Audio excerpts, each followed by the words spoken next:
रिंगणे गावचे सुपुत्र सुधीर साळवी यांची शिवसेना ठाकरे गटाकडून सचिवपदी निवड. रिंगणे ग्रामस्थांनी फटाक्यांची आतषबाजी करत व्यक्त केला आनंद. सिल्लोड तालुक्यातील अजिंठामध्ये 5 MVA क्षमतेच्या रोहित्राचे अब्दुल सत्तारांच्या हस्ते फीत कापून उद्घाटन. शेतकऱ्यांना आता दिवसा 8 तास वीज पुरवठा मिळणार.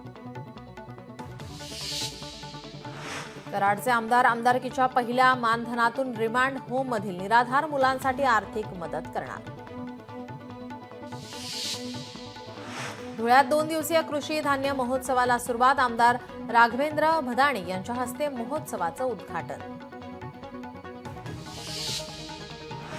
लातूरमध्ये शेतकऱ्यांच्या मागण्यांसाठी रयत क्रांती संघटनेचे 1 दिवसीय लाक्षणिक उपोषण. शेतकऱ्यांच्या संपूर्ण कर्जमाफी संदर्भात निवडणुकीपूर्वी दिलेल्या आश्वासनाची पूर्तता करण्याची मागणी. नंदुरबारमध्ये भ्रष्टाचाराच्या विरोधात बिरसा फायटर्सचे 15 एप्रिल रोजी ठिय्या आंदोलन. भ्रष्टाचारी अधिकाऱ्यांवर कठोर कारवाई करण्याच्या मागणीसाठी आंदोलन. छत्रपती संभाजीनगरमध्ये मोटरसायकल चोर अटकेत. 20 वाहनं चोराकडून जप्त. सोलापूरमध्ये मोटरसायकल चोरी करणाऱ्या चोरट्याला अटक. आरोपीकडून मोटरसायकल आणि 90,000 रुपयांचा मुद्देमाल जप्त. अकोल्यात एका वयोवृद्ध व्यक्तीची बॅग बळजबरीने हिसकावून पळून जाणाऱ्या आरोपींना अटक. चोरीला गेलेला मुद्देमाल हस्तगत. 24 तासात पोलिसांनी आवळल्या मुसक्या. हिंगोलीत चोरीची घटना टाळण्यासाठी चेहरा लपवून खरेदी करणाऱ्या ग्राहकांची चौकशी करा. पोलीस अधीक्षक श्रीकृष्ण कोकाटेंचा व्यापाऱ्यांना आवाहन. जळगावमध्ये जनावरांच्या कडब्याला आग. 1000 कडब्याच्या पेंड्या जळून खाक. शेतकऱ्यांचं सुमारे 40,000 रुपयांचं नुकसान. घटनेत जीवितहानी नाही. हिंगोलीत चोरीची घटना टाळण्यासाठी चेहरा लपवून खरेदी करणाऱ्या ग्राहकांची चौकशी करा. पोलीस अधीक्षक श्रीकृष्ण कोकाटेंचा व्यापाऱ्यांना आवाहन. अष्टविनायक मंदिरात भाविकांना ड्रेस कोड लागू. अंगभर कपडे परिधान करूनच भाविकांना मंदिरात प्रवेश. ट्रस्टकडून पोशाखाची नियमावली जाहीर. पश्चिम रेल्वेवर माहीम वांद्रे स्थानकादरम्यान रात्रकालीन मेगा ब्लॉक. विरारहून चर्चगेटकडे जाणाऱ्या लोकल अंधेरीपर्यंत सुरू. 15 ते 20 मिनिटं उशिरा लोकल असल्यामुळे प्रवाशांचे हाल.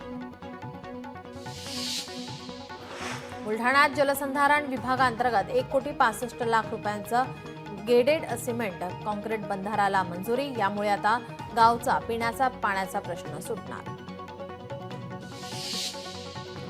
यावर्षी देशात सरासरी 103% पाऊस पडणार. स्कायमेटकडून माहिती समोर. सोलापूरमधील 46 रस्त्यांसाठी 12 कोटींचा विशेष निधी मंजूर. या निधीमुळे सोलापूर मतदारसंघातील अनेक महत्त्वाच्या परिसरातील रस्ते नवे होणार.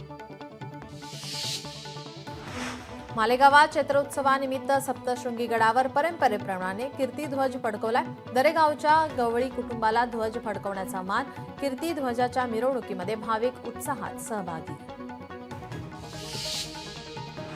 डहाणूतील सुप्रसिद्ध असलेल्या महालक्ष्मी मातेच्या यात्रा उत्सवाला सुरुवात. देश विदेशातून भक्त जत्रेसाठी दाखल. कोणताही अनुचित प्रकार घडू नये म्हणून पोलिसांकडून खबरदारी. अकोल्यात हनुमान जयंती निमित्त माकडांना महाप्रसाद.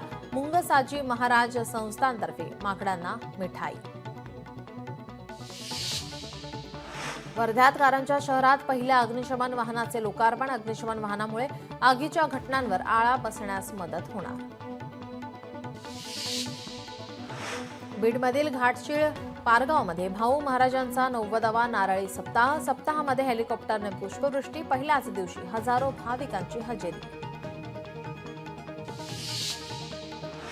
चंद्रपुरात तापमानाने 44°C आकडा गाठला. जिल्हा क्रीडा संकुलातील जलतरण तलावात मुलांची मस्ती पाहायला मिळाली.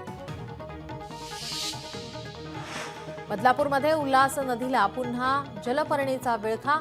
वालिवली परिसरातील नदीपात्रात पाण्यावर जलपर्णीचे आच्छादन. नदीच्या प्रदूषणात दिवसेंदिवस वाढ. नांदेडमध्ये प्रदूषणमुक्त वातावरणात अंत्यसंस्कार होण्यासाठी गॅस दाहिनीचे काम सुरू. गोवर्धन घाट आणि सिडको स्मशानभूमीत गॅस दाहिनीचे काम लवकर होणार पूर्ण. नवी मुंबईत बार असोसिएशन आणि DY Patil college of law यांच्या वतीनं कार्यशाळेचं आयोजन. भारतरत्न डॉक्टर बाबासाहेब आंबेडकर यांच्या जयंतीनिमित्त वकिली क्षेत्रातील मान्यवरांसाठी ही कार्यशाळा आयोजित.